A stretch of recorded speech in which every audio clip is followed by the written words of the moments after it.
Hello बच्चों, आज मैं आप लोगों को करा रही हूँ 7.2 का ये वाली question. Find the ratio in which the line segment joining A दे दिया है। ए का कोऑर्डिनेट पॉइंट 1 कमा में -5 एंड बी का कोऑर्डिनेट पॉइंट दिया है -4 कमा में 5 is divided by the X axis. एक एक्सेस के बारे में नाम दिया है, कौन सा एक्सेस है? एक्स एक्सेस है। Also find the coordinate of the point of the division. अब हमें यहाँ पे रेशियो निकालनी है और ये एक्स की वैल्यू भी यहाँ पे लगा ली है। तो चलिए शुरू करते हैं। पहले हम यहाँ पे दो कोऑर्डिनेट पॉइंट लगा देते हैं, ए और दूसरा क्या दिया है, बी। तो ए का कोऑर्डिनेट पॉइंट कितनी है, 1 कमा में -5 और बी का कोऑर्डिनेट पॉइंट कितनी है, बी का कोऑर्डिनेट -4 कमा में 5।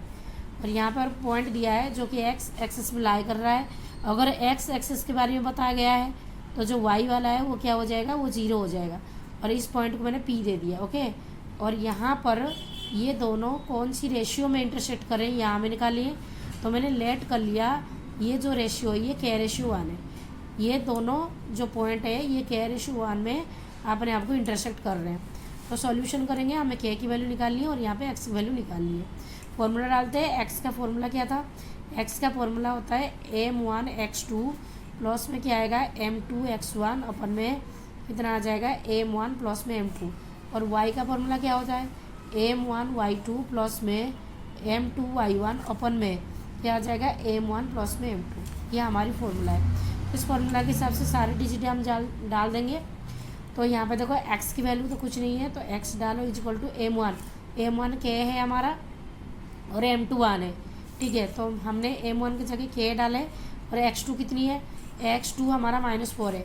तो यहाँ पे लगे -4 प्लस में m2 कितनी है, m2 हमारा 1 है। 1 मल्टीप्लाई में x1 कितनी है, x1 यहाँ पे 1 है। अपन में m1 प्लस में m2 तो k प्लस 1। अब इसको थोड़ा सा सॉल्यूशन करते हैं तो कितना आएगा, ये आ जाएगा -4k और प्लस 1 को 1 में मल्टीप्लाई करो 1 अपन में कितना आ जाएगा k प्लस 1। और इस साइड पे थोड़ा सा हम सॉल्यूशन करके इधर से हम k की वैल्यू निकाल लेंगे और उस k की वैल्यू को यहाँ डाल के सॉल्यूशन कर देंगे, ओके।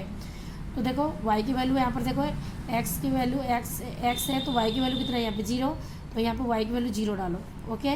तो m1 के जगह में कितने रखेंगे k, y2 कितनी है, y2 5 है, तो ये हो गया मल्टीप्लाई 5 प्लस में m2 कितनी है 1 है, m2 1 मल्टीप्लाई में y1 कितने हैं यहाँ पे, y1 हो गया हमारा -5 अपन में k प्लस में 1, m1 प्लस में m1 मेरी k है और m2 मेरी 1 है, ओके। और ये डिवाइड है, इधर जाके मल्टीप्लाई हो जाएगा तो क्या आ जाएगा 0 इक्वल टू 5 को k में मल्टीप्लाई करो 5k हो गया प्लस -5 1 5 हो गया। ये -5 उधर आके +5 हो जाएगा, अभी हो गया 5k और 5 मल्टीप्लाई इधर क्या हो जाएगा, डिवाइड हो जाएगा। 5 में से 5 डिवाइड हो गया k, तो इसे कैंसिल आउट कर दो तो k की वैल्यू कितना आ गया हमारा, k की वैल्यू 1 आ गया।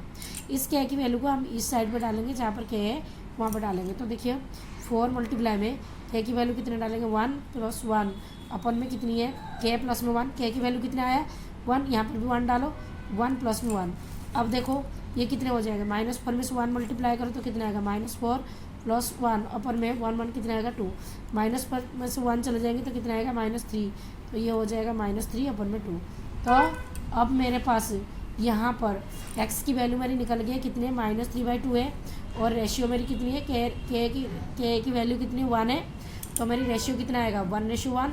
और x की वैल्यू कितना आएगा, तो x देखो यहाँ पे जो कोऑर्डिनेट पॉइंट है वह हमारा आगे -3 में 0 और जो रेशियो है रेशियो हमारा आ गया 1:1, ठीक है।